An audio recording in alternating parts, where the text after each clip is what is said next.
साथियों नमस्कार, मैं सुमेर चौधरी एक बार पुनः आप सभी का स्वागत करता हूं आप ही के अपने इस लाइब्रेरियन गुरुजी प्लेटफॉर्म पर। साथियों, बिहार लाइब्रेरियन के लिए एक नया और फ्रेश बैच हमने शुरू कर दिया है। इस बैच में अब तक 3 क्लास हम कर चुके हैं। आपको याद होगा कि इस बैच का आगाज हम SR रंगानाथन साहब के जीवन परिचय के साथ में किए थे।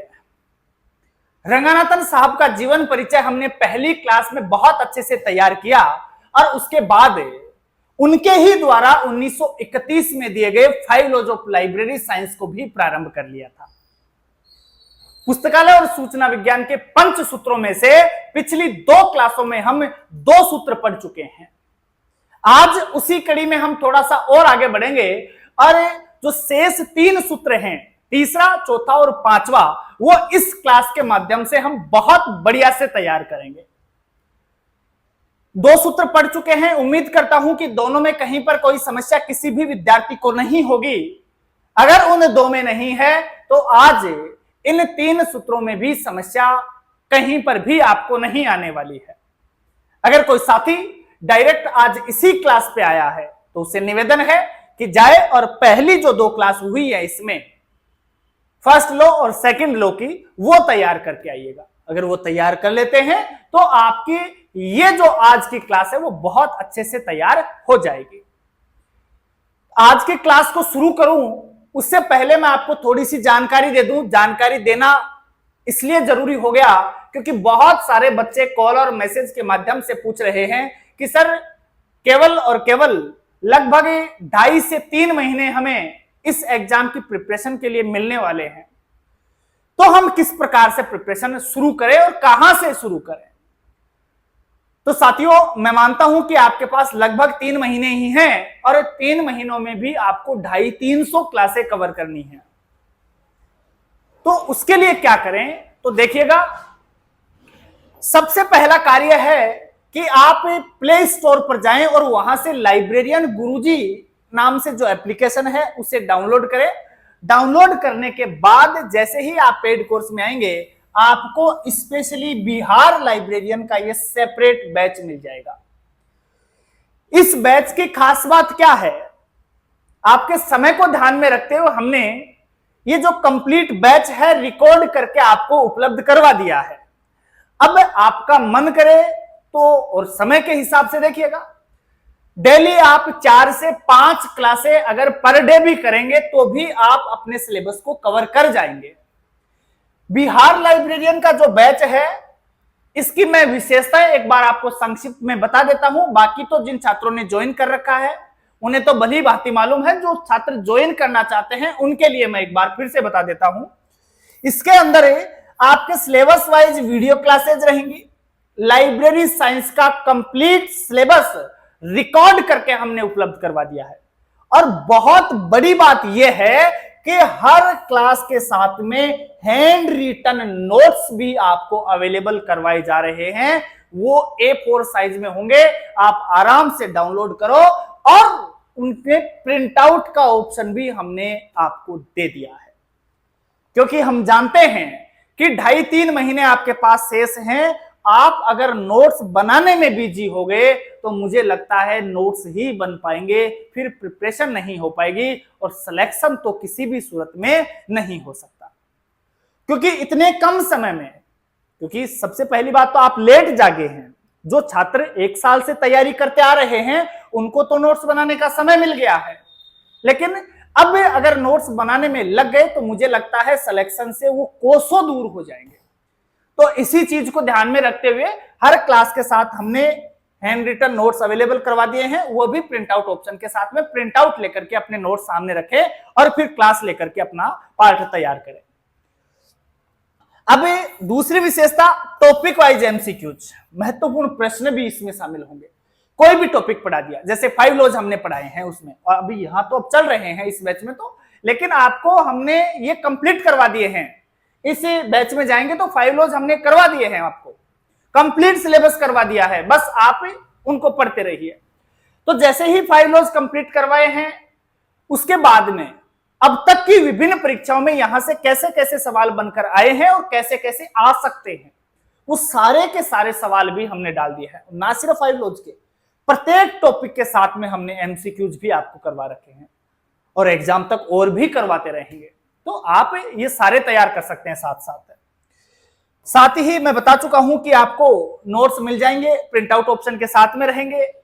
अब एक छात्र को क्या चाहिए, एक तो कंप्लीट वीडियो क्लासेज मिल जाए, नोट्स मिल जाए, प्रिंट आउट ऑप्शन के साथ में मिल जाए, वो टॉपिक को पढ़ ले, उसके बाद में आपको एमसीक्यूज दे रखे हैं, एमसीक्यूज लगा ले, और फिर अपनी तैयारी का जब जायजा लेना हो तो फिर वो टेस्ट लगा ले। तो इसमें हमने आपको टेस्ट सीरीज भी उपलब्ध करवा दी है और ये सारी चीजें नाम मात्र की फीस में आपको उपलब्ध करवा रहे हैं। तो जिनको प्रिपरेशन करनी है, सिलेक्शन का सपना रखते हैं, वो अपनी तैयारी एप्लीकेशन से शुरू कर सकते हैं। उसमें आपको रिकॉर्डेड बैच भी दे दिया है और जो अभी ये नया बैच हमने शुरू किया है वो भी आपको उसी फीस में वहीं पर मिल जाएगा। एक बैच ज्वाइन करने पर आपको दोनों बैच मिल जाएंगे। चलिएगा, अब एक समस्या होगी, बच्चे जानना चाह रहे होंगे कि सर ये कहां से मिलेगा, हमें ये ऐप कहां मिलेगा, तो और कौन सा मिलेगा। तो प्ले स्टोर से लाइब्रेरियन गुरुजी ऐप डाउनलोड करिए और वहां से आप पेड कोर्स में जाकर के बिहार लाइब्रेरियन वाला बैच ज्वाइन करके अपनी तैयारी शुरू कर लीजिएगा। चलिएगा, अब शुरू करते हैं आज की इस क्लास को। जो शेष 3 लो बचे हुए हैं उनको पढ़ते हैं। देखिएगा, बात करते हैं 5 लॉज में से जो शेष 3 लो हैं। 5 लॉज अर्थात आपके फंडामेंटल लॉ। कई बार 5 लॉ लिख के दे देगा, कई बार फंडामेंटल लॉज लिख के दे देगा, तो घबराना नहीं है, दोनों एक ही चीज है। कभी पूछे कि फंडामेंटल लॉ कितने होते हैं तो भी 5 बताने हैं। 5 लॉज पूछेगा तो आप 5 के नाम से ही तुरंत पकड़ जाएंगे, बोले सर कितने हैं, 5 है। आपसे पूछे कि फंडामेंटल लॉ पहली बार कब आए थे, तो आपको मालूम है 5 लॉज ही फंडामेंटल लॉ है, तो ये भी 1931 में ही आए थे। खैर, 2 लॉ हम देख चुके हैं, तीसरे की बात करते हैं आज। तीसरा लॉ, क्या नाम है भाई तीसरे लॉ का? दूसरे का उल्टा है। दूसरे लॉ का नाम था प्रत्येक पाठक को उसकी पुस्तक मिले, और तीसरे का नाम है प्रत्येक पुस्तक को उसका पाठक मिले। मतलब दूसरे लॉ का ही पूरक लॉ ये है। दूसरे का पूरक कौन सा है? बहुत बार तो यही सवाल पूछ लिया जाता है। आप क्या कहेंगे? सर तीसरा है, और तीसरे का नाम भली बाती याद होना चाहिए आपको। क्या नाम है भाई? प्रत्येक पुस्तक को उसका पाठक मिले। देखो जी, प्रत्येक पुस्तक को उसका पाठक मिले, मतलब जोर किस पे दिया जा रहा है, बल किस पे दिया जा रहा है? पुस्तक के ऊपर। जबकि दूसरे में उल्टा था, प्रत्येक पाठक को उसकी पुस्तक मिली, तो जोर वहां पर पाठक के ऊपर दिया जा रहा था, जबकि तीसरे में पुस्तक के ऊपर, ग्रंथ के ऊपर बल दिया जा रहा है। इस सूत्र में ग्रंथ पर बल दिया गया है। बहुत बार सवाल पूछ लिया जाता है, कौन से सूत्र में ग्रंथ पर बल दिया गया है और कौन से सूत्र में पाठक पर बल दिया गया है। तो दोनों पहचान जाना। पाठक की जब भी बात करे दूसरा लो बता देना, और जब भी बल ग्रंथ के ऊपर, पुस्तक के ऊपर दे, पाठ्य सामग्री के ऊपर दे, तो फिर तीसरा लो बताना है। ये सवाल बार बार पूछे जा रहे हैं। देखिएगा, इस सूत्र में ग्रंथ पर बल दिया गया है, जबकि द्वितीय सूत्र में पाठक पर बल दिया गया है। अतः यह द्वितीय सूत्र का ही क्या है? पूरक सूत्र है। कई बार पूछ लिया जाता है दूसरे का पूरक कौन सा है, तो तीसरा बताएंगे। यह सूत्र पाठ्य सामग्री के अधिकतम उपयोग पर जोर देता है। पाठ्य सामग्री के अधिकतम उपयोग पर जोर कैसे देता है? इस सूत्र के नाम से ही पता चल जाएगा। सूत्र का नाम क्या है? प्रत्येक पुस्तक को उसका पाठक मिले। मतलब ऐसी कोई भी पुस्तक नहीं बचनी चाहिए कि वो यूज में नहीं आए, अधिक से अधिक यूज हो, कोई ना कोई उसे पाठक मिलेगा तभी तो यूज होगा। तो प्रत्येक पुस्तक को उसका पाठक मिलना चाहिए, और प्रत्येक पुस्तक को पाठक मिलेगा तभी तो उसका अधिकतम यूज होगा। तो अधिकतम यूज पर जोर देने वाला सूत्र कौन सा है? तीसरा है। तो सवाल नोट डाल लो भाई, यहां स्टार लगा लेना।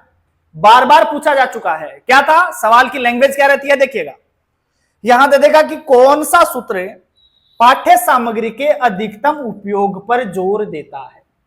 पाठ्य सामग्री के अधिकतम उपयोग, पाठ्य सामग्री पुस्तक, मैंने कहा था ना, जब भी ये प्राथमिकता से इनकी बात करे, जब भी इन पर जोर दे तो तीसरा, पाठ्य सामग्री पुस्तक वगैरह की बात करें तो तीसरा।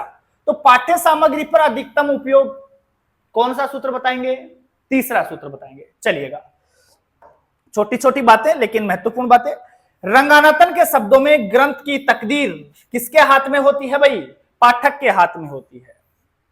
रंगनाथन साहब ने कहा था कि किसी भी ग्रंथ की तकदीर, जो डेस्टिनी है, वो पाठक के हाथ में होती है, यूजर के हाथ में होती है। सबसे बड़ी बात, रंगनाथन साहब ने कहा कि आपकी लाइब्रेरी में कोई पुस्तक है और वो यूज नहीं आ रही है, अनुपयोगी है, तो वो आपके ऊपर अभिशाप है। आप काय के लाइब्रेरियन हुए यार? फिर अगर एक अच्छा लाइब्रेरियन है तो ऐसी समस्या नहीं आएगी। वो प्रत्येक पुस्तक के लिए कोई ना कोई पाठक ढूंढ ही लेगा, उस पुस्तक का यूज करवाएगा। लेकिन अगर ऐसा नहीं कर पा रहे हैं तो वो पुस्तक आपके ऊपर क्या है? अभिशाप है। ये बात कौन कहते हैं? रंगनाथन साहब कहते हैं। चलिएगा बढ़ते हैं थोड़ा सा आगे। पुस्तकें मूक है, बिल्कुल मूक है। पुस्तकें मूक है, पुस्तक कभी बोलती नहीं है।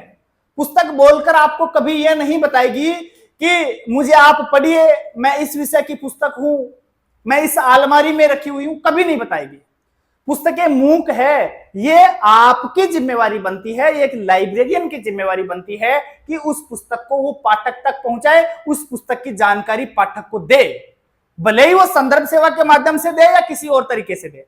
इस सूत्र के अंदर हमें उस पुस्तक की जानकारी पाठक तक कैसे पहुंचाए, उस पुस्तक का यूज पाठक से कैसे करवाए, इन्हीं सब की बात इस सूत्र में करेंगे। इस सूत्र में केवल और केवल आपको यह देखना है कि उस पुस्तक का अधिकतम यूज हम किस प्रकार से करवा सकते हैं, बस यही इसमें पढ़ना है अपने को। पुस्तकें मूक है, जो अपने बारे में स्वयं नहीं बता सकती है, खुद नहीं बताएगी। यहां एक विशेष तत्व यह भी है कि जिन पुस्तकों के बारे में पाठकों को जानकारी है, जिन पुस्तकों की जानकारी पाठकों को है, उन तक तो वे पहुंच सकते हैं। पाठक को मालूम है अगर जिन पुस्तकों का, वहां तक तो पाठक चला जाएगा। और जिसका मालूम ही नहीं है, जिस पुस्तक की जानकारी पाठक को है ही नहीं, तो वो फिर यूज नहीं आएंगी पुस्तकें, वहां तक पाठक नहीं पहुंच पाएगा। अब जिन पुस्तकों की जानकारी पाठकों को नहीं है, उनकी जानकारी पाठकों को करवाए। वो जानकारी हम कैसे करवा सकते हैं, उनके उपाय ही हम इसके अंदर पढ़ने वाले हैं। सिर्फ और सिर्फ वो उपाय पढ़ेंगे इस सूत्र के अंदर। आधुनिक पुस्तकालयों में तृतीय सूत्र को संतुष्ट करने और पुस्तकों के उपयोग को बढ़ावा देने के लिए कुछ युक्तियों को अपनाया गया है, और वो युक्तियों को हम अगर अपनाएंगे तो फिर पुस्तकों का यूज हम करवा पाएंगे। वो युक्तियां ही हमें इस लो के अंदर पढ़नी है।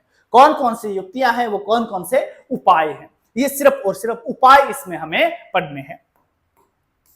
देखिएगा कौन कौन से उपाय रंगनाथन साहब के द्वारा बताए गए हैं।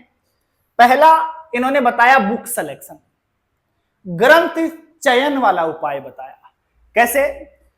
अब आप लोग कहेंगे सर ग्रंथ चयन तो हम पहले भी कहीं पढ़ चुके हैं, किसी लो में पहले भी पढ़ चुके हैं, तो मैं ये बात भी पहले कर चुका हूं कि ये एक से अधिक बार सामने आएंगे, इनके लिए एक से अधिक लो भी होंगे, बहुत सी ऐसी चीजें आएंगी आपके सामने।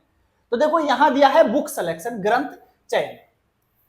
अब ग्रंथ चयन का इस लो से क्या संबंध है, देखिएगा।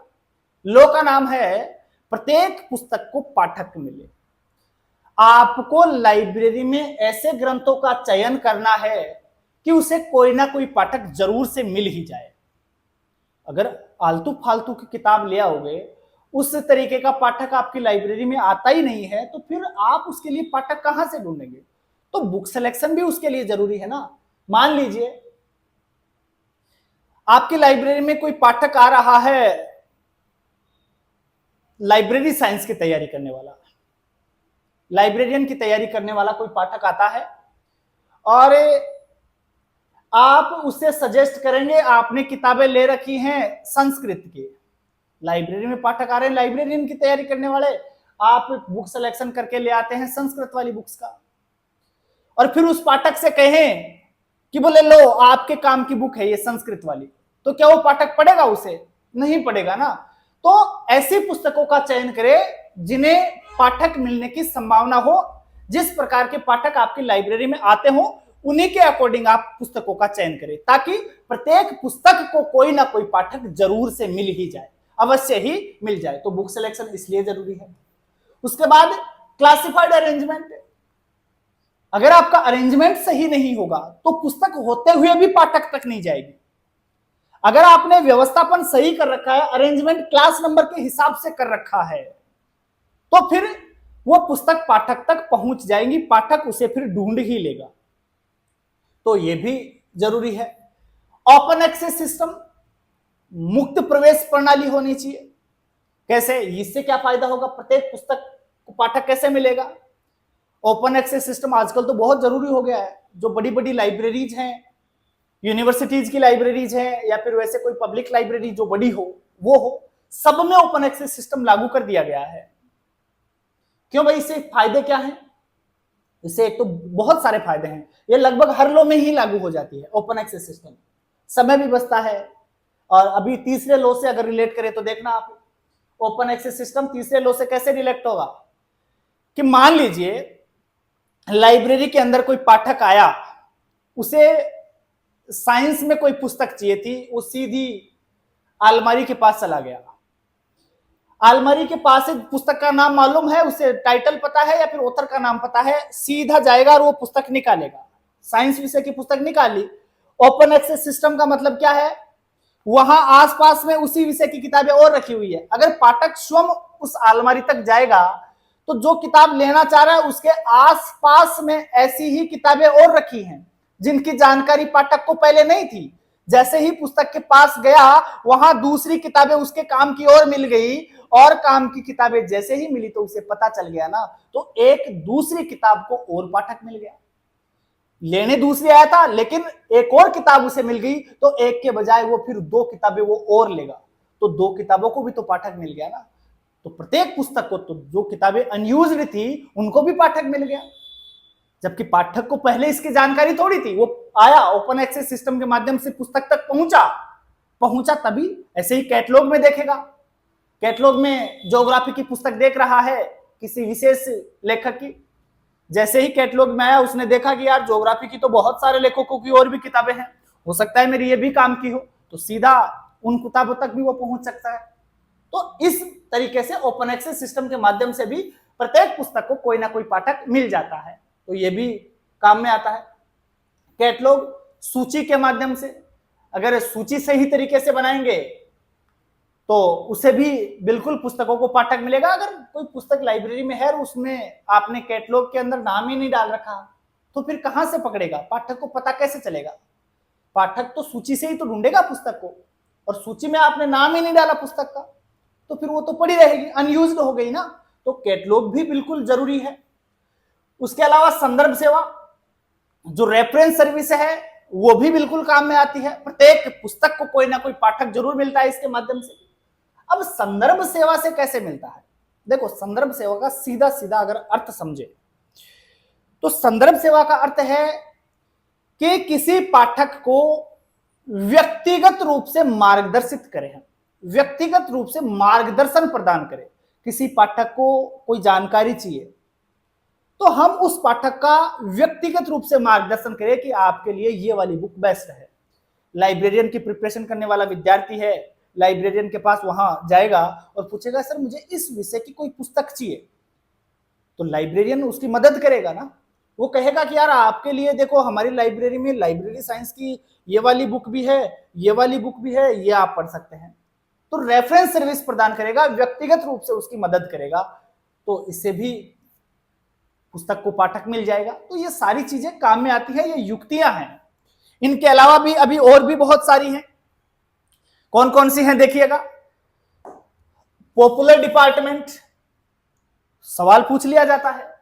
लोकप्रिय विभाग जो है उसका संबंध कौन से सूत्र से है, कौन से सूत्र की पूर्ति करता है, तो आप क्या कहेंगे सर तीसरे की कैसे करता है, समझ रहा। देखो पुस्तकालय में अनेक लोकप्रिय विभाग जैसे पत्र पत्रिका विभाग प्रकोष्ठ, समाज शिक्षा, फिल्म शो आदि स्थापित करके सामान्य पाठकों को पुस्तकालय के प्रति आकर्षित किया जा सकता है। कई बार तो सीधा सीधा सवाल यही पूछ लिया जाता है कि लोकप्रिय विभाग के अंदर क्या क्या चीजें शामिल है, तो आप देखो इसमें पत्र पत्रिका प्रकोष्ठ शामिल हो जाएगी, इसमें आपकी समाज शिक्षा शामिल हो जाएगी, फिल्म शो का आयोजन आप करिए, है ना। फिल्म शो का आयोजन करके भी आप पुस्तकालय की जो सामग्री है उनकी जानकारी लोगों तक पहुंचा सकते हैं, पुस्तकों के बारे में जानकारी लोगों को दे सकते हैं, आपकी जो लाइब्रेरी है उनमें बहुत सारे ऐसे ग्रंथ हैं जो पाठकों को मालूम नहीं होते हैं, तो उनकी जानकारी पाठकों तक पहुंचाए। तो लोकप्रिय विभाग की स्थापना करके भी हमें पुस्तकों का यूज पाठकों से करवा सकते हैं, पाठकों को उनके प्रति आकर्षित कर सकते हैं, डॉक्यूमेंट्रीज के माध्यम से आकर्षित कर सकते हैं। तो ये सारे तरीके हैं।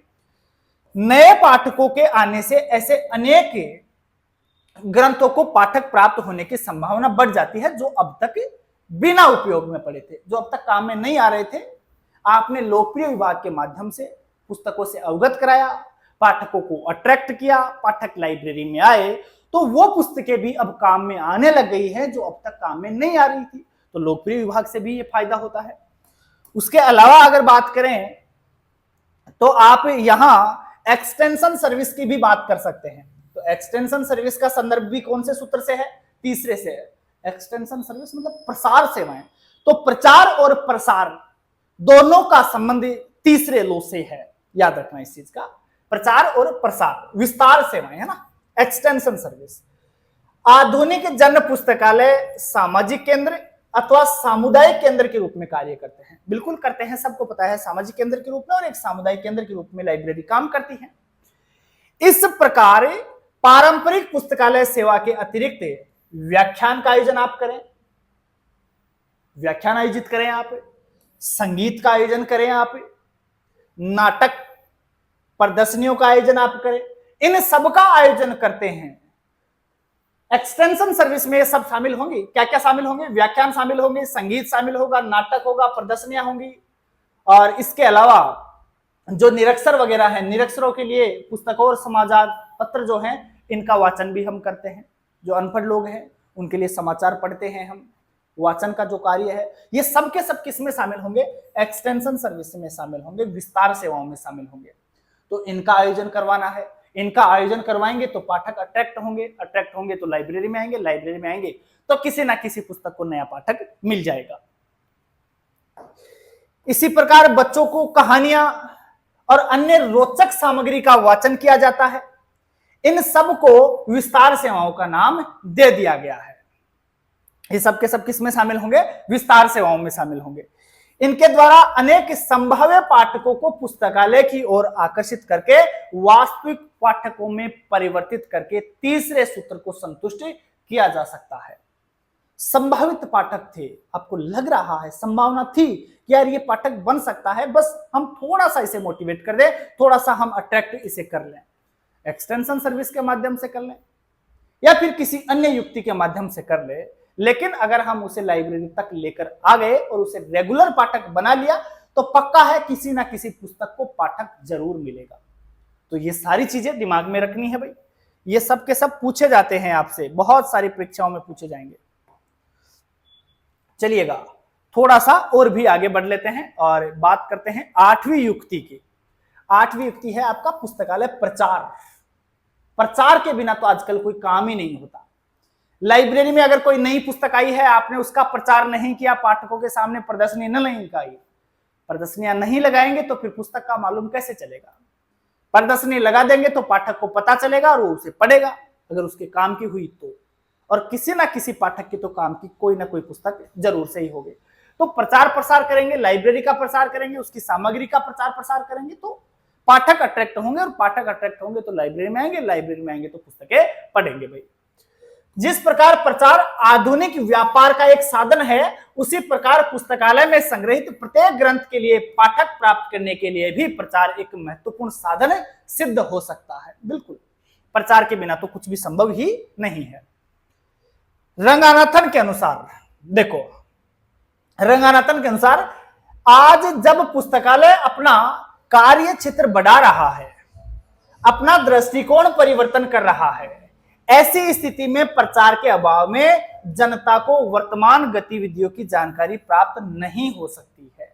तो प्रचार करेंगे तो ही पुस्तक को कोई ना कोई पाठक मिलेगा, और कोई ना कोई पाठक मिलेगा तो पुस्तक का यूज होगा, और प्रत्येक पुस्तक को उसका पाठक मिले, यही तो बात अपना तीसरा सूत्र कह रहा है। तो ये भी एक युक्ति है प्रत्येक पुस्तक को कोई ना कोई पाठक अवेलेबल करवाने की। तो ये चीज भी दिमाग में रखनी है। पुस्तकालय प्रचार प्रसार दोनों किस में शामिल होंगे भाई? तीसरे सूत्र में शामिल होंगे। सवाल बहुत बार दाग दिया जाता है। तीसरे सूत्र के बाद आज ही की क्लास में हम चौथे सूत्र की भी बात कर लेते हैं। फोर्थ लॉ से कैसे कैसे सवाल बन सकते हैं, क्या क्या चीजें हमें इसमें ध्यान में रखनी है। चौथा लॉ अपना है save the time of the reader, पाठक का समय बचाएं। समय बचाने की जितनी भी एक्टिविटीज होंगी वो सब की सब किसमें शामिल होंगी, वो सारी की सारी चौथे लॉ में शामिल होगी। देखो जी, चौथा लॉ क्या कहता है, पुस्तकालय विज्ञान का चतुर्थ सूत्र भी द्वितीय सूत्र की भांति उपयोगकर्ताओं की ओर उपागम करता है। पाठक का समय बचाए, तो इसमें भी भाई टारगेट कौन है, पाठक को किया जा रहा है। पाठक का समय बचना चाहिए, कम से कम समय में पाठक को जानकारी अवेलेबल होनी चाहिए। यह बात कौन सा सूत्र कहता है, चौथा सूत्र कहता है। इश्यू रिटर्न हो, भले कोई भी कार्य हो, उसमें पाठक का समय व्यर्थ नहीं होना चाहिए। चौथा सूत्र आपकी ये बात करता है। इस सूत्र की मांग है कि पाठकों का समय व्यर्थ नष्ट नहीं हो, फालतू में बर्बाद नहीं होना चाहिए। पाठकों का समय, जो सामग्री उसे चाहिए वो कम से कम समय में उसे उपलब्ध करवाई जाए। यह बात कौन सा सूत्र कह रहा है, चौथा सूत्र। उपयोगकर्ताओं का समय दो प्रकार का हो सकता है। अभी हमने बात करी कि कम से कम समय व्यर्थ हो, पाठकों का समय व्यर्थ नहीं होना चाहिए, फालतू में खराब नहीं होना चाहिए, समय की बात कर रहा है इसमें। अब अगर आप कोई अच्छे लेवल का पेपर देते हैं तो वहां पर समय से भी सवाल दाग दिया जाता है। एक बार पूछा गया कि समय कितने प्रकार के होते हैं, तो यह भी पूछ लिया गया था पाठक के समय कितने प्रकार के होते हैं, तो आप उसके लिए बताएंगे सर पाठक के समय दो प्रकार के होते हैं। दो प्रकार के समय कौन कौन से हो सकते हैं, एक तो था उसका वस्तुनिष्ठ समय और दूसरा है उसका व्यक्तिनिष्ठ समय, मतलब ऑब्जेक्टिव टाइम और सब्जेक्टिव टाइम। कई बार पूछ लिया जाता है। और एक बार तो यह भी पूछ लिया गया था कि ऑब्जेक्टिव टाइम से क्या आशय है, पाठक के ऑब्जेक्टिव टाइम से आशय क्या है। ये सारे सवाल आपको बहुत अच्छे लेवल का पेपर देंगे तो ही पूछे जाएंगे। बीपीएससी का लेवल उतना नहीं है, ये तो मैं बहुत डिटेल से करवा रहा हूं। मैं ये चाह रहा हूं कि एग्जामिनर भले कितना भी जटिल से जटिल पेपर बना दे, आपका क्वेश्चन बाहर से न बन पाए, सारे के सारे क्वेश्चन आपके पढ़े हुए होने चाहिए। मैं उस लेवल से करवा रहा हूं, आपको छोड़ेंगे नहीं हम तो, कुछ भी छोटी सी चीज भी नहीं छोड़ेंगे, बहुत डिटेल के साथ करेंगे, क्योंकि ऐसे मौके बार बार थोड़ी ना आते हैं। तो चलिएगा, पाठकों के दो प्रकार का समय कैसे, सबसे पहले बात करते हैं वस्तुनिष्ठ समय की, ऑब्जेक्टिव टाइम की। वह समय जो किसी पाठक द्वारा ग्रंथ या सूचना की प्रतीक्षा में वास्तव में बिताया जा रहा है। सूचना की प्रतीक्षा के अंदर जो समय उसका नष्ट हो रहा है, जो समय बिताया जा रहा है, वो है उसका ऑब्जेक्टिव टाइम। उसके बाद बात करें वस्तुनिष्ठ की, सब्जेक्टिव टाइम की, तो वह समय जो पाठक को अनुभव होता है, तो वो टाइम कौन सा कहलाएगा, वो आपका सब्जेक्टिव कहलाएगा। और ग्रंथ की प्रतीक्षा के अंदर जो टाइम बिताया है वो कौन सा कहलाएगा, वो ऑब्जेक्टिव कहलाएगा। ये ऑब्जेक्टिव वाला सवाल हाल ही में किसी परीक्षा में पूछा गया था। अब लोग कह देते हैं, बोले गुरुजी इतना डिटेल से क्यों पढ़ा रहे हो, उठा के देख लेना, पेपर आते हैं पेपर में ऐसे सवाल छप के आएंगे, और आ गए तो फिर धज्जियां उठ जाएंगी तुम्हारी। कुछ नहीं बिगड़ा, अभी तो पढ़ लिया अपन ने, और पढ़ लिया तो कुछ बिगड़ थोड़ी ना गया आपका। अच्छा है, थोड़ा सा कॉन्फिडेंस भी आ जाएगा। डिटेल से पढ़ेंगे तो कहां समस्या है, किसी भी परीक्षा में बैठेंगे, नेट का पेपर दे जाएंगे तो भी धड़ाधड़ अपने आंसर आएंगे, क्यों चिंता कर रहे हो। देखिएगा, आगे बढ़ते हैं। इन दोनों प्रकार के समय की बचत होना ही आवश्यक है। जो पाठक के दो प्रकार के समय है, दोनों ही प्रकार के समय बचने चाहिए, नष्ट नहीं होने चाहिए। यह बात आपका चौथा सूत्र कहता है। इसके साथ ही उपयोगकर्ताओं के समय की बचत के साथ साथ कर्मचारियों के समय की भी बचत करनी चाहिए। समय बचना चाहिए, भले ही वो पाठकों का हो, भले ही वो कर्मचारियों का हो। कर्मचारियों का भी समय बचे, ऐसी टेक्निक्स हम यूज करें लाइब्रेरी में जिससे कर्मचारियों का भी समय बचे और पाठकों का भी समय बचे। जैसे कंप्यूटर वगैरह का यूज कर लेते हैं तो समय बचता है, पाठक का भी बच जाता है, कर्मचारियों का भी बचता है, दोनों का समय बचता है ना। टेक्नोलॉजी का प्रयोग तो कहीं पर भी करो, समय बचेगा। वस्तुतः यह सूत्र पुस्तकालय संचालन में सुधारों तथा पाठकों को अधिकाधिक सुविधाएं देने पर बल देता है। यह पुस्तकालय प्रशासन में अनेक सुधारों को जन्म के लिए उत्तरदायी है, बहुत सारे सुधारों को जन्म के लिए उत्तरदायी है। जैसे कंप्यूटर वगैरह का प्रयोग करते हैं, तो ये कौन से सूत्र की वजह से ये सब हुआ है? तो आप कहेंगे सर चौथे, क्योंकि समय कम खराब हो इसी के लिए तो हम कंप्यूटर का प्रयोग करते हैं, कम से कम समय में हमें अच्छे से अच्छा रिजल्ट मिल जाता है इसकी वजह से। तो कंप्यूटर का नाम देकर भी कई बार सवाल पूछता है। आगे अभी बहुत सी चीजें हम और भी देखेंगे इसमें। देखिएगा, चतुर्थ सूत्र द्वारा प्रमुख सुधार निम्नांकित से संबंधित है, किन किन से है वो देखिएगा। सबसे पहले बात करेंगे पुस्तकालय स्थान निर्धारण की, लोकेशन की। अब लोकेशन के लिए आपने पहला भी पढ़ा था ना, और भी पढ़ेंगे। तो देखो, लोकेशन का संदर्भ भी है चौथे सूत्र से। चौथे सूत्र से लोकेशन का संदर्भ कैसे हुआ? पहले सूत्र में भी हमने ये देखा था, बोले स्थान निर्धारण से है, स्थान जो लाइब्रेरी की लोकेशन है वो शहर के बीचों बीच होनी चाहिए ताकि पुस्तकें उपयोग में आ सके। अगर दूर दराज में कहीं लाइब्रेरी खोल देंगे तो वहां कौन पढ़ने जाएगा, पुस्तकें उपयोग में ही नहीं आएंगी। तो लोकेशन भी इंपॉर्टेंस रखती थी। अब यहां पर भी लोकेशन की बात हो रही है, चौथे में भी। तो चौथे में लोकेशन की बात हो रही है तो क्यों हो रही है, कैसे जोड़ेंगे? देखो, लोकेशन का तो बहुत महत्व है, क्योंकि चौथा सूत्र अपना कह रहा है कि पाठकों का समय बचाएं। तो पाठकों का समय कैसे बचेगा? उसकी लोकेशन सही जगह पर होगी, पाठक को जाने में कम से कम समय लगेगा, ऐसी जगह लोकेशन होनी चाहिए, शहर के बीच में होनी चाहिए, ताकि पाठकों का आने जाने का समय व्यर्थ नहीं हो। तो लोकेशन यहां पर भी इंपॉर्टेंस रखती है। देखो, पुस्तकालयों को केंद्रीय स्थान पर स्थापित करके पाठकों का समय बचाया जा सकता है। किसी यूनिवर्सिटी की लाइब्रेरी है तो यूनिवर्सिटी के बिल्कुल बीच में लगभग वो लाइब्रेरी हो, ताकि आने जाने का समय खराब नहीं हो। शहर की अगर कोई पब्लिक लाइब्रेरी है तो फिर शहर के बीच में होनी चाहिए, ताकि आने जाने में ज्यादा समय व्यर्थ नहीं हो। तो समय की बात यहां करी गई है। ओपन एक्सेस सिस्टम, बिल्कुल यहां पर भी हम पढ़ रहे हैं, चौथे के अंदर भी ओपन एक्सेस सिस्टम, इससे भी समय बचता है। कैसे? लाइब्रेरी के अंदर बहुत सारे पाठक होते हैं और पाठक जाकर पुस्तक मांगता है कर्मचारियों से। कर्मचारी से कोई पुस्तक मांगेगा कि मुझे इस विषय पर यह पुस्तक चाहिए, तो कर्मचारी उसको पुस्तक अवेलेबल करवाएगा। अब पाठकों के बराबर कर्मचारी होना तो संभव नहीं है ना, कि जितने पाठक उतने कर्मचारी, ऐसा तो संभव नहीं है।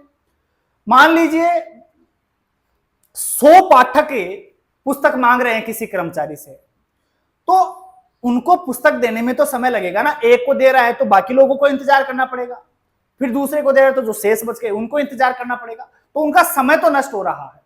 इसलिए ओपन एक्सेस सिस्टम जब लागू हो जाएगा, मतलब पाठक को जो पुस्तक चाहिए वो स्वयं सूची में देखे और निकाल के ले आए। हेडेक ही नहीं है किसी की, मांगने की जरूरत ही नहीं है, सीधा लिस्ट में देखकर अलमारी से खुद किताब ला सकता है। बिल्कुल कोई प्रतिबंध नहीं है, किताबों तक पाठक स्वयं जा सकता है, आबाद है, बिल्कुल कोई बंदिश नहीं है उसके ऊपर, वो स्वयं जाके किताब ला सकता है।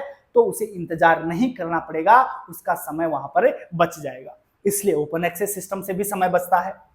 उसके बाद संदर्शिकाएं, वहां मार्गदर्शिकाएं, संदर्शिकाएं, गाइड्स जो लगाते हैं ना, एरो के चिन्ह बना देते हैं। टेक्निकल सेक्शन में जाना है तो इधर जाइए, ज्योग्राफी की पुस्तकें चाहिए तो इस अलमारी में, ए से लेकर जेड तक के विषयों की पुस्तकें इस अलमारी में, ऐसे बना देते हैं ना मार्गदर्शिकाएं, तो वो भी आपका समय बचाएगी। ज्योग्राफी की पुस्तक ढूंढनी है और मार्गदर्शिकाएं नहीं है तो भैया आपको अलमारियों में जाना पड़ेगा, बहुत सारी अलमारियां देखनी पड़ेंगी ना, तो कितना समय खराब हो जाएगा। और सीधा अलमारी के ऊपर लिखा हुआ है यहां से लेकर यहां तक के क्लास नंबर की पुस्तकें इसमें है, दैट्स इट, हेडेक नहीं है, तुरंत जाके उसी अलमारी में देखेंगे हम। तो जो संदर्शिकाएं हैं उनसे भी समय की बचत होती है। उसके बाद निदानी व्यवस्थापन, सेल्फ अरेंजमेंट। सेल्फ अरेंजमेंट अगर सही तरीके से कर रखा है, संबंधित पुस्तकें आसपास लगा रखी हैं, तो फिर पुस्तक ढूंढने में दिक्कत नहीं आती है। और निदानी व्यवस्थापन में किसका प्रयोग हमें करना चाहिए? आपूपा पैटर्न का प्रयोग करना चाहिए। आपूपा पैटर्न आपको मैंने पढ़ाया था क्लासिफिकेशन में, पिछले बैच में पढ़ा चुका हूं, आपको रिकॉर्डेड बैच में मिल जाएगा, सारी चीजें यहां करवा रखी है मैंने। अब आपूपा पैटर्न हम दोबारा से पढ़ेंगे जब क्लासिफिकेशन वाले पार्ट में जाएंगे, और क्लासिफिकेशन हम पढ़ेंगे कहां? दूसरी यूनिट में पढ़ेंगे। तो आपको दूसरी यूनिट में मैंने सारी चीजें रिकॉर्डेड बैच में तो करवा रखी है, आपको भी आगे करवाएंगे। आपूपा पैटर्न का प्रयोग करना है निदानी व्यवस्थापन में। आपूपा पैटर्न से क्या से है मैं एक बार आपको शॉर्ट में बता देता हूं। देखो, देखिएगा, बात हो रही है ए पी यू पी और ए, आपूपा। देखो जी, ये तो है आपका यू, ये तो है यू, ये है आपका पी और ये है ए। ठीक है, ये बना दिया मैंने। इससे आज से क्या है मैं समझाता हूं आपको, एक बार शॉर्ट में देखना।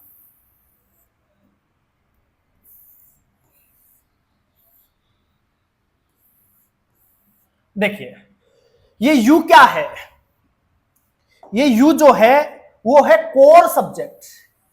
ये क्या है, कोर सब्जेक्ट, जो मूल विषय है वो है अलमारी में। अब इस मूल विषय के आसपास यू मतलब अम्ब्रल, एलियन, पीन अम्ब्रल, अम्ब्रल, फिर वही से पीन अम्ब्रल और फिर अम्ब्रल। यू, पी और ए, तीन तत्व हैं इसमें टोटली वैसे देखा जाए तो देखो ये जो बीच में है यू, ये है अम्ब्रल मतलब कोर सब्जेक्ट, मान लीजिए साइंस है, और ये है पीन अम्ब्रल मतलब इसके जो कोर सब्जेक्ट है, मूल विषय है, इसके आसपास, इसके दोनों तरफ, इसके आसपास इससे संबंधित विषय ही आपको लगाने हैं। इससे के जो मूल विषय है इसके आसपास आपको इस विषय से रिलेटेड विषय ही लगाने हैं। और सबसे दूर कौन से विषय लगाने हैं, एलियन विषय, जिनका इनसे कोई लेना देना ही नहीं है। जो संबंधित विषय है वो आसपास लगाए, और जिनका संबंध ही इस विषय से नहीं है वो एलियन विषय कहलाते हैं, वो दूर दराज में रखेंगे, अपन दूर रखेंगे वो। तो सबसे बीच में कौन से विषय आएंगे, कोर विषय, मूल विषय, फिर इससे संबंधित विषय लगाइए, और फिर लास्ट में उनको रखिए जिनका इससे कोई लेना देना ही नहीं है, कोई संबंध ही नहीं है। तो यू से हो जाएगा अम्ब्रल, पी से हो जाएगा पेन अम्ब्रल, और इस ए से क्या हो जाएगा, एलन। एलन से एलियन जोड़ लेना, बोले इस एलियन है, ये तो अलग ही है, बोले है ना, इसका कोई लेना देना ही नहीं है। तो ये सारी चीजें आपको दिमाग में रखनी होती हैं। देखिएगा छोटी सी बात एक और देख लीजिएगा, यहां छूटने न पाए कोई। ठीक है, निदानी व्यवस्थापन की बात हमने कर ली, संदर्शिकाओं की बात भी हो गई। उसके बाद आगे देखते हैं थोड़ा सा क्या कहता है आपका 5। उसके बाद बात करते हैं कैटालॉगिंग से। अब कैटालॉगिंग से कैसे समय बचेगा, कैटालॉगिंग से भी समय बचता है। पाठक सीधा कैटलॉग देखता है, सूची देखता है, और सूची को देखकर डायरेक्ट पुस्तक निकाल लेता है, समय नहीं लगता। मान लीजिए अगर कैटलॉग नहीं होती तो भैया उसे लाइब्रेरी के अंदर इतनी सारी अलमारियों के अंदर वो पुस्तक इतनी आसानी से मिल जाती क्या। 500 किताबें आप एक कमरे के अंदर ढेर कर दीजिए, और उन किताबों में से भी मैं आपको ये कहूं कि आप ज्योग्राफी की किसी विशेष लेखक की पुस्तक निकाल के दीजिए, तो क्या आप बिना समय व्यर्थ के निकाल के दे सकते हैं, फटाफट निकाल के दे सकते हैं, नहीं दे सकते, ढूंढनी पड़ेगी आपको। अब आप अपने ऊपर ले लीजिए, छोटा सा उदाहरण दे देता हूं। आपको अपनी किसी पुस्तक में से, लाइब्रेरी साइंस की किसी पुस्तक में से 5 लॉज वाला टॉपिक पढ़ना है, या फिर 5 लॉ छोड़ो, सीसी पढ़नी है। किसी लाइब्रेरी साइंस की पुस्तक में से आपको सीसी पढ़नी है, कॉलम क्लासिफिकेशन पढ़नी है। आप क्या करोगे, उस पुस्तक में जाओगे, पेज खोलोगे, कवर उल्टोगे, उलटते ही सामने क्या मिलेगी आपको, सूची मिलेगी। उस सूची में देखेंगे कि भैया सीसी वाला टॉपिक कहां है, सीसी वाला टॉपिक देखेंगे कितने पेज से कितने पेज तक है, वो सूची तो है। आपने सूची में तुरंत देखा कि इतने पेज पर मुझे सीसी मिल जाएगी, तुरंत जाके आपने सीसी को पढ़ लिया। अगर वो सूची नहीं होती तो आपको एक एक पेज उलटना पड़ता, फिर ढूंढते कहां सीसी आएगी। तो सूची से भी आपके समय में बचत होती है। उसके अलावा केंद्रीकृत संस्था और एक सहकारी वर्गीकरण और सूचीकरण वाली बात करें, मतलब केंद्रीकृत सूचीकरण या वर्गीकरण की पद्धति हो, या फिर सहकारी वर्गीकरण सूचीकरण की पद्धति हो, उनका यूज करेंगे तो भी समय की बचत होगी। उसके अलावा संदर्भ सेवा के माध्यम से भी समय की बचत हो जाती है। हम पाठक को पर्सनली मार्गदर्शित कर दें कि यह आपकी पुस्तक है, या फिर आपको अगर किसी विषय से संबंधित सार चाहिए तो लाइब्रेरियन कई बार उसे सार अवेलेबल करवा देता है, तो उसका फालतू जो समय खराब होने वाला था वो भी नहीं होता है, तो ये भी इसमें काम में आ जाता है। उसके बाद ग्रंथों का परिसंचरण और आदान प्रदान प्रणाली, आदान प्रदान इश्यू रिटर्न प्रणाली जो है, उसमें भी पाठकों का समय व्यर्थ नहीं होना चाहिए। ऐसी आदान प्रदान पद्धति यूज करें जिसमें कम से कम समय में अधिक से अधिक पाठकों को पुस्तकें उपलब्ध करवाई जा सके, उसे वापस से रिटर्न कर सकें, कम समय हो, जिसके लिए हम आजकल तो कंप्यूटर का प्रयोग करते हैं, तो फटाफट तुरंत स्कैन किया और काम हो जाता है अपना, तो टेक्नोलॉजी का प्रयोग हो गया। और पद्धतियां भी हम पढ़ते हैं इसमें, ब्राउने, नेवार्क, बहुत सारी पद्धतियां पढ़ते हैं हम इसमें, तो ये सारी चीजें भी दिमाग में रखनी होंगी। उसके बाद अगर बात करें तो देखिएगा, पुस्तकालय कार्य प्रणाली में पत्रक पद्धति का प्रयोग, जो कार्ड सिस्टम है उसका प्रयोग हमें करना चाहिए। उससे क्या होता है, समय में बचत होती है। पुस्तकालय कर्मचारियों का समय बचाने के लिए पुस्तकालय कार्य प्रणाली में पंजी अर्थात रजिस्टर प्रणाली के स्थान पर कार्ड प्रणाली का प्रयोग करना चाहिए, वो ज्यादा उपयुक्त है, क्योंकि एक ही कार्ड पर आवश्यकता अनुसार अनेक स्थानों और कार्यों के लिए प्रयुक्त हो सकता है। एक ही कार्ड बहुत सी जगह यूज हो सकता है, जबकि रजिस्टर के लिए यह पॉसिबल नहीं है। तो रजिस्टर के बजाय कार्ड का यूज करना चाहिए, और कार्यों में अधिक गतिशीलता भी उत्पन्न हो जाती है कार्ड का प्रयोग करेंगे तो। आपको पता है कि एक पुस्तक के लिए ऑन एन एवरेज लगभग 6 कार्ड बनते हैं। पढ़ेंगे हम, जब कैटलॉगिंग वाला पार्ट पढ़ेंगे, दूसरी यूनिट पढ़ेंगे, तो उसमें मैं ये सारी चीजें आपको करवाऊंगा। कितने कार्ड बनते हैं, 6 कार्ड कौन कौन से बन सकते हैं। देखो 6 से ज्यादा भी बनते हैं, 6 से कम भी बनते हैं, लेकिन एवरेज हमने 6 कार्ड लिए हैं। हो सकता है कोलैबोरेटर वगैरह ज्यादा हो जाए तो ज्यादा बन जाए, एडिटर ज्यादा हो जाए तो एडिटर के नाम से अलग अलग अपने को कार्ड बनाने पड़ जाए, तो लगभग तो 6 तो बनते ही हैं। देखो उसके बाद बात करते हैं ग्रंथ सूचियों की बिब्लियोग्राफी की। बिब्लियोग्राफी से भी समय में बचत होगी।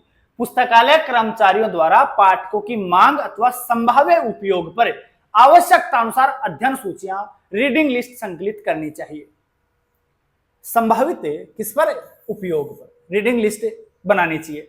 आजकल कई प्रकार की ग्रंथ सूचियां संकलित की जाती हैं, बहुत सारी ग्रंथ सूची। अब देखो बहुत से बच्चों को ये दिक्कत आती है कि सर कैटलॉग और बिब्लियोग्राफी दोनों में क्या अंतर है। आखिर दोनों ही तो सूचियां हैं, कैटलॉग भी सूची है, बिब्लियोग्राफी भी सूची है, तो मामूली सा अंतर समझ लीजिएगा। मूल जो अंतर है वो मैं बता देता हूं, यहीं से आपको चीजें पकड़ में आ जाएंगी।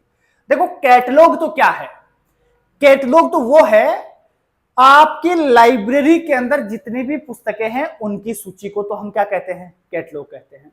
जबकि बिब्लियोग्राफी में जितनी भी बाहर लाइब्रेरी के अलावा और भी उस विषय पर जितनी पुस्तकें हैं उनकी अगर सूची बनाएंगे तो फिर वो क्या कहलाएगी, बिब्लियोग्राफी कहलाएगी, ग्रंथ सूची कहलाएगी। लाइब्रेरी वाली पुस्तकों की सूची कैटलॉग, लाइब्रेरी प्लस बाहर वाली पुस्तकों की सूची क्या कहलाएगी, बिब्लियोग्राफी। उसमें मतलब ज्यादा बड़ा एरिया है बिब्लियोग्राफी का और कैटलॉग का छोटा है, आपकी लाइब्रेरी से संबंधित है वो। अब जो बिब्लियोग्राफी है वो कैसे भी बना सकते हैं, हो सकता है एक लेखक के आधार पे बना ले, हो सकता है विषय के आधार पे हम सूचियां इकट्ठी कर ले, तो कैसे भी बना सकते हैं। बहुत सारे तरीके इसके भी हैं, हम पढ़ेंगे इस टॉपिक को भी कैटलॉगिंग वाले पार्ट में पढ़ेंगे इसको, वहां पर ये आएगा बहुत अच्छे से। आजकल कई प्रकार की ग्रंथ सूचियां संकलित की जाती हैं जो ग्रंथ चुनने और वर्गीकरण और सूचीकरण कार्य में सहायक सिद्ध होती है। इनके द्वारा पाठकों के समय की क्या होती है, रक्षा होती है, समय पाठकों का खराब नहीं होता है। अब हम बात कर लेते हैं 5वें लॉ की, 5th लॉ, अंतिम लॉ जो है उसकी भी चर्चा इसी क्लास में कर लेते हैं। क्लास थोड़ी सी बड़ी होगी लेकिन सिलेबस भी हमें कवर करना है, और सिलेबस कवर करना है तो लंबी क्लासें भी करनी ही पड़ेगी। सिलेक्शन अगर लेना है तो थोड़ी देर बैठना तो पड़ेगा ही पड़ेगा। 5वां लॉ क्या है, library is a growing organism. पुस्तकालय क्या है, एक वर्धनशील संस्था है। वर्धनशील संस्था है तो जो 3 घटक पुस्तकालय के बताए गए हैं उन तीनों में ही वृद्धि होगी।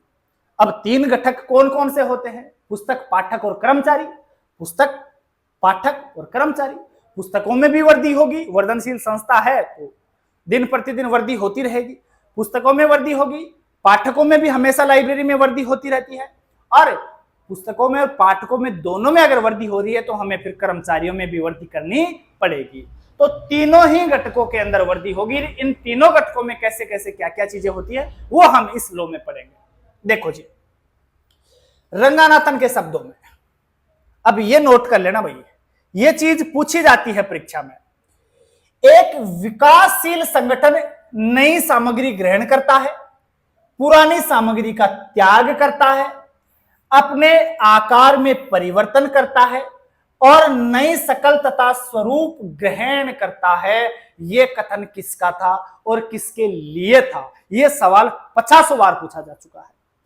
तो भैया यह कथन एस.आर. रंगानाथन का था, जिन्हें आप भारत में पुस्तकालय और सूचना विज्ञान के जनक के रूप में जानते हैं। उन्होंने यह बात कही है।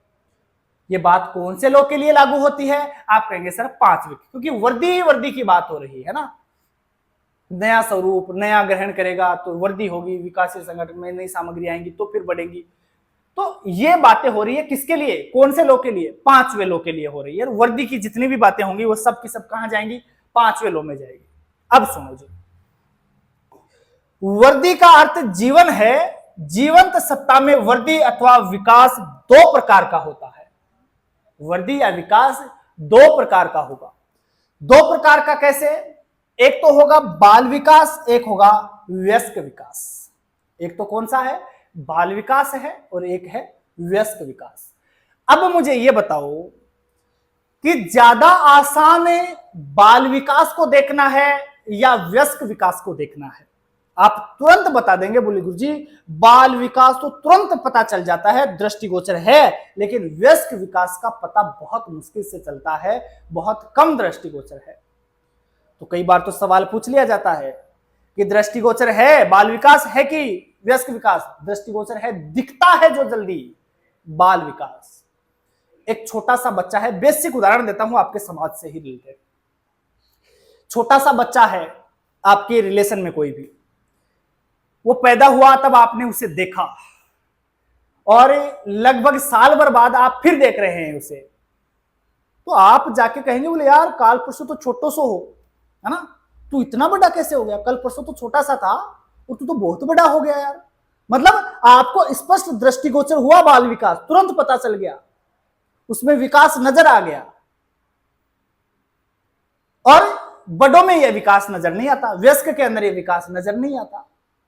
कहते हैं ना बोले यार तू 5 साल पहले भी यहां कोई दिख, तो अब भी यहां कोई दिखा है, कहते हैं ना, वो इसीलिए कहते हैं। वो बाल विकास तुरंत दृष्टिगोचर हो जाता है, जबकि वयस्क विकास दृष्टिगोचर नहीं होता। अब इसको लाइब्रेरी वाले पार्ट पे छोड़िए थोड़ा सा।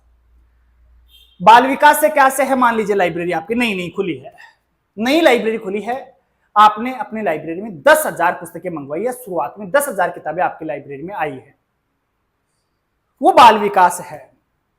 आपकी लाइब्रेरी में आके 10,000 किताबें आपने रखी, तो देखते ही तुरंत पता चल रहा है, बोलो यार 10,000 किताबें लाइब्रेरी में आ गई, दृष्टिगोचर है, वो दिख रही है वो चीजें। फिर कुछ दिन बाद में 5 किताब आई, 10 किताब आई, फिर 5 किताब और आ गई, 5 किताब और आ गई, तो 5-5 किताबें आ रही हैं, 10,000 किताबों में 5 किताबें और आएंगी, तो क्या उनका पता चलता है? इतनी सारी बुक्स में 5 किताब, 2 किताब, 4 किताब और जुड़ जाती है, तो वो स्पष्ट दृष्टिगोचर नहीं होता है। तो जो प्रारंभिक अवस्था है लाइब्रेरी की, वो है बाल विकास। बाद में धीरे धीरे संग्रह भी बढ़ता रहता है, तो उसका पता ही नहीं चलता एक दिन कितना हो जाता है, वो धीरे धीरे बढ़ता रहता है, वो तो इसका मालूम नहीं चलता है। कर्मचारी 10 थे, एक और आ गया, बाद में 11 हो गए, कोई खास फर्क नहीं पड़ा। लेकिन बाल विकास में स्पष्ट दिखाई देता है, प्रारंभ में बिल्कुल 0 से एक साथ 10,000 किताबें आके पढ़ी तो यार साफ साफ दिख रहा है। तो बाल विकास स्पष्ट दृष्टिगोचर होता है और वयस्क विकास जो है स्पष्ट दृष्टिगोचर नहीं होता है। यह भी आप दिमाग में रखना, यहां से भी कई बार सवाल पूछता है। देखिएगा, बाल विकास से तात्पर्य उस विकास से है जो स्पष्ट दृष्टिगोचर होता है, जबकि वयस्क विकास दृष्टिगोचर नहीं होता। ध्यान रखना, एक और चीज बहुत इंपॉर्टेंट है, जो सेंट्रल लाइब्रेरी है अपनी, जो भारत का राष्ट्रीय पुस्तकालय है, नेशनल लाइब्रेरी जो है, वो भैया हमेशा और हमेशा बाल विकास की अवस्था में ही रहती है, वो वयस्क विकास की ओर कभी नहीं बढ़ती है। ध्यान रखना, सभी पुस्तकालय अपनी प्रारंभिक अवस्था में बाल विकास की अवस्था में रहते हैं, प्रारंभिक अवस्था में, और कुछ समय पश्चात वयस्क विकास अवस्था को प्राप्त हो जाते हैं। परंतु राष्ट्रीय पुस्तकालय जो है, नेशनल लाइब्रेरी जो है, वो सदैव बाल विकास की अवस्था में ही रहती है। तो कभी कथन कारण देके पूछ लेगा, बताइए इनमें से कौन सा सही है, कौन सा गलत है, कथन सही है कि कारण सही है कि दोनों सही है, ऐसे सवालों में पूछता है, दे देगा। राष्ट्रीय पुस्तकालय सदैव बाल विकास की अवस्था में रहता है, राष्ट्रीय पुस्तकालय सदैव वयस्क विकास की अवस्था में रहता है, राष्ट्रीय पुस्तकालय भी बाल विकास और वयस्क विकास से की अवस्थाएं प्राप्त करता है, ऐसे दे देता है। तो केवल और केवल आपको यही पकड़ना है कि राष्ट्रीय पुस्तकालय जो है केवल और केवल बाल विकास की अवस्था में ही रहता है। तो ये सवाल भी यहां से आपको पूछे जाएंगे, बहुत सरल सवाल आपको परीक्षाओं में पूछे जाते हैं। अब हम पुस्तकालय विकास के इन तीन घटक कौन से हैं? पुस्तक, पाठक और कर्मचारी। पुस्तकालय के तो तीन ही घटक होते हैं, पुस्तक, पाठक और कर्मचारी। पुस्तक का मतलब ग्रंथ, पाठक और आपका कर्मचारी, ठीक है। तीनों घटकों पर अलग अलग विचार करेंगे। सबसे पहले विचार हम कर लेते हैं पुस्तक पर अर्थात ग्रंथ पर। देखो, वर्दी की बात हो रही है, पांचवा सूत्र हम पढ़ रहे हैं, तो पुस्तकों में भी वर्दी होगी ही होगी, तो वर्दी की चर्चा चल रही है। ग्रंथ भंडार कक्ष अर्थात स्टैक रूम। आपको पता है लाइब्रेरी एक ग्रोइंग ऑर्गेनिज्म है, वर्धनशील संस्था है। तो जिस समय लाइब्रेरी की बिल्डिंग बनाई जा रही है उस समय भी आपको इस पांचवें सूत्र को दिमाग में रखना होता है। पांचवा सूत्र कहता है कि हर एक चीज में वर्दी होती है, तीनों घटकों में वर्दी होगी, और वर्दी होगी तो जो आप स्टैक रूम बना रहे हैं, जो भंडार कक्ष बना रहे हैं, उसमें इतनी जगह रखना ताकि बाद में जो ग्रंथ आए ना वो भी आप इसमें रख सकें। ऐसा नहीं है कि आज 10,000 ग्रंथ हैं, 10,000 ग्रंथों के रखने की जगह आपने बना ली सिर्फ। ये वर्धनशील संस्था है, आगे भी ग्रंथ आते रहेंगे, तो वो व्यवस्था भी आपको रख के चलनी है, वो जगह भी आपको इसमें चाहिए। विकासशील जीवंत पुस्तकालय में नवीन ग्रंथ रहते हैं जिनका ग्रंथ भंडार तथा निदानियों पर प्रभाव पड़ना स्वाभाविक है। पुस्तकालय भवन की योजना बनाते समय इस तथ्य को ध्यान में रखना चाहिए एवं कालांतर में बढ़ोतरी का प्रावधान होना चाहिए। ये बढ़ते रहेंगे तो आपको जगह रख के चलनी है। जब बना रहे हैं बिल्डिंग की योजना बन रही है तो फिर आप इसमें इतनी जगह रख के ही चले ताकि आगे आने वाले ग्रंथ भी हम यहां लगा सकें। उसके बाद सूची तथा सूची कक्ष। तो सूची है, अब सूची में भी वही बात लागू होती है क्योंकि वर्धनशील संस्थाएं हैं, बहुत सारे ग्रंथ समय समय पर आते रहेंगे और आते रहेंगे तो सूची में भी हमें ऐड करता रहना पड़ेगा। अब सूची को भी आप इस प्रकार से तैयार करें कि नए ग्रंथों को भी आप उसमें जोड़ सके। सूची जो रखने के लिए जगह है, जो लिस्ट आप बनाते हैं, जो कार्ड आप रखते हैं, उनको भी भाई आगे जो विषय और भी आएंगे, और भी ग्रंथ आएंगे तो उनके भी कार्ड बनेंगे, तो फिर उनको भी और जगह चाहिए, तो जगह रख के चलना है। प्रत्येक ग्रंथ के लिए औसतन 6 प्रविष्टियों का निर्माण किया जाता है, लगभग 6 कार्ड हम बनाते हैं। अतः सूची का विकास ग्रंथ भंडारण की अपेक्षा 6 गुना होता है। पुस्तकालय भवन की योजना बनाते समय इस तथ्य को भी सदैव दृष्टिगत रखना चाहिए, ध्यान में रखना चाहिए कि आगे और भी ग्रंथ आएंगे भैया, उनको कहां लगाए। फिर रंगानाथन के अनुसार पुस्तकालय सूची के भौतिक स्वरूप का निर्धारण पुस्तकालय विज्ञान का पंचम सूत्र करता है। यह सवाल बार बार पूछा जाता है। क्या सवाल? इधर देखो, ये पांचवा, ये जो है पूछ लिया जाता है आपको पांचवें सूत्र से रिलेट करके। क्या कि पुस्तकालय सूची के भौतिक स्वरूप का निर्धारण पुस्तकालय और सूचना विज्ञान का कौन सा सूत्र करता है? भौतिक स्वरूप, और भौतिक स्वरूप में भैया वर्दी होती रहेगी, बढ़ता रहेगा, वर्धनशील संस्था है। और वर्दी की बात कौन से सूत्र में है? पांचवें में है, इसलिए यहां पर क्या होगा?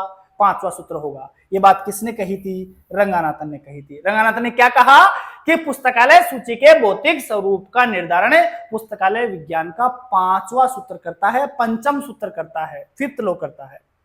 ध्यान रखनी है। वस्तुतः सूची ऐसी होनी चाहिए जिसमें नवागत ग्रंथों की प्रविष्टियों को उचित स्थान पर रखा जा सके, लगाया जा सके, लिखा जा सके।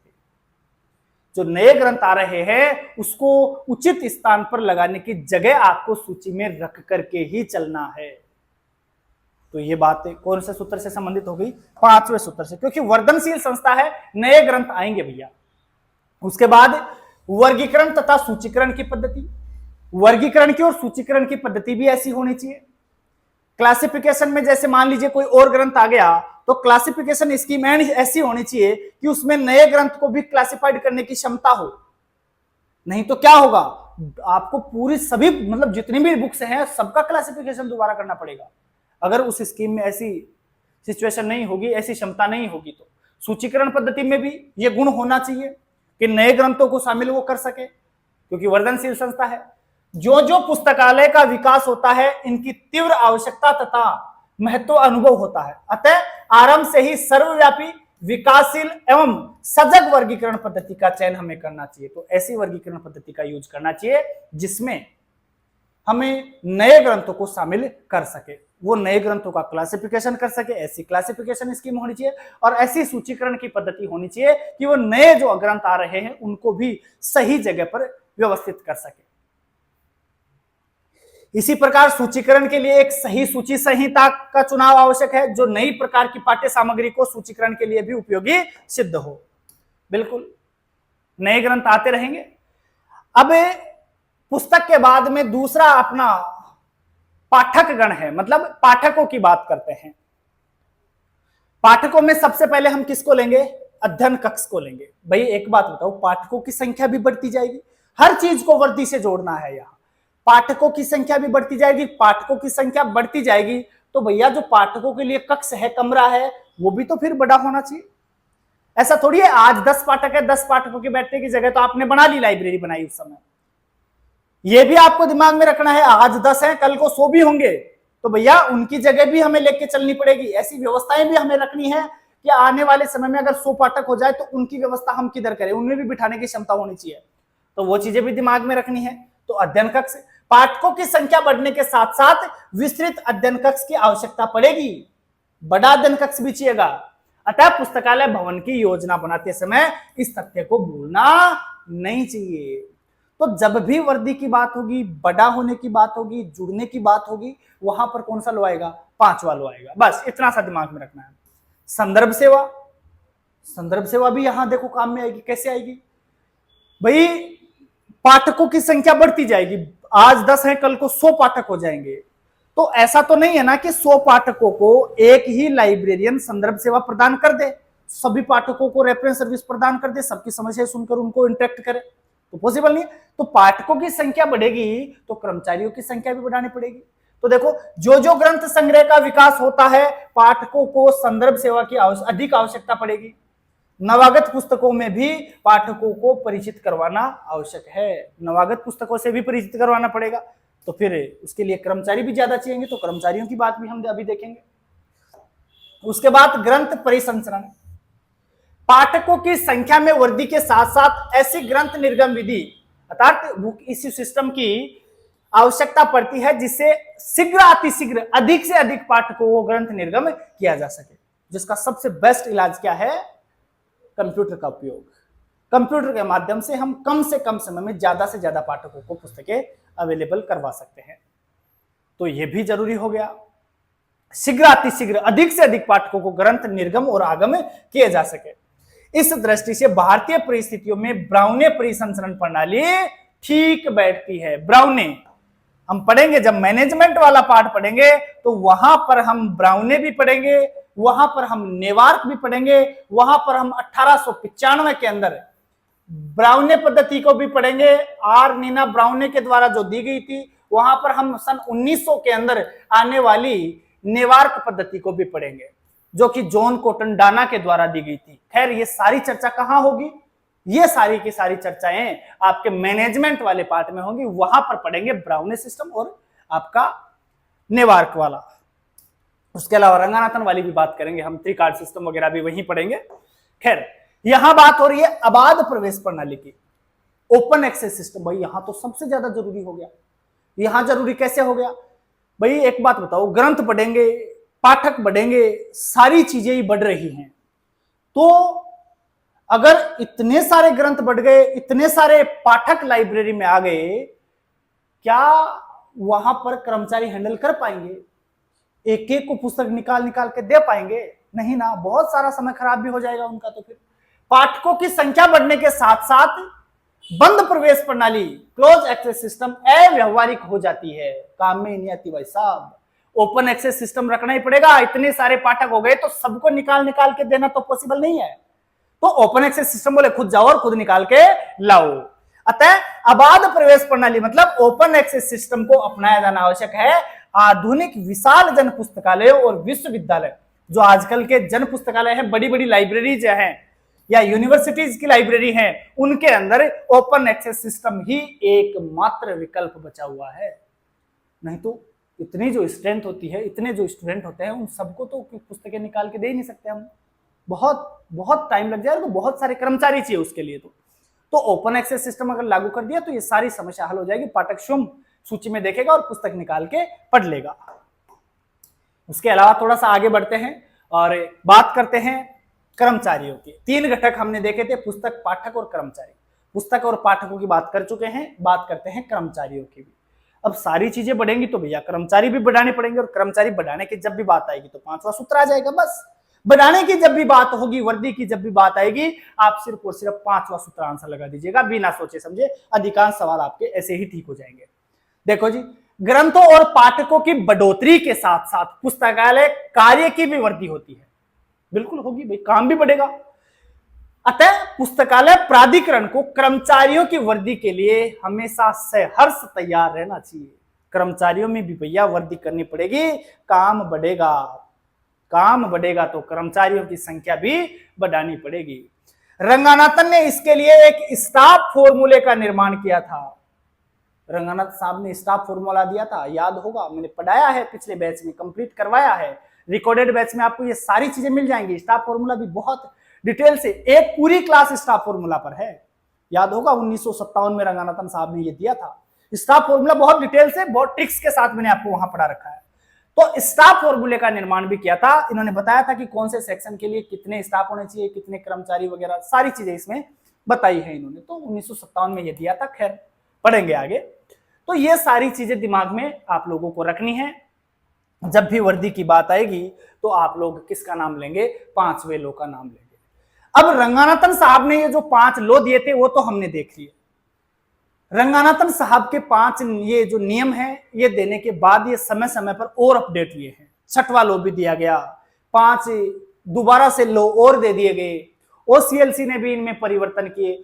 मतलब जितने भी जो अपडेट हुए हैं वो आने वाली 2 से 3 क्लासों में हम उन्हें भी कंप्लीट करेंगे। तो 5 लॉ रंगानाथन ने दिए, वो तो पढ़ लिए। अब जो अपडेशन है, अब तक क्या क्या हुआ है, वो पढ़ेंगे हम अगली क्लास से, और मुझे लगता है 2 से 3 क्लासों में वो भी कंप्लीट हो जाएंगे। उसके बाद फिर हम एक नया टॉपिक शुरू करेंगे।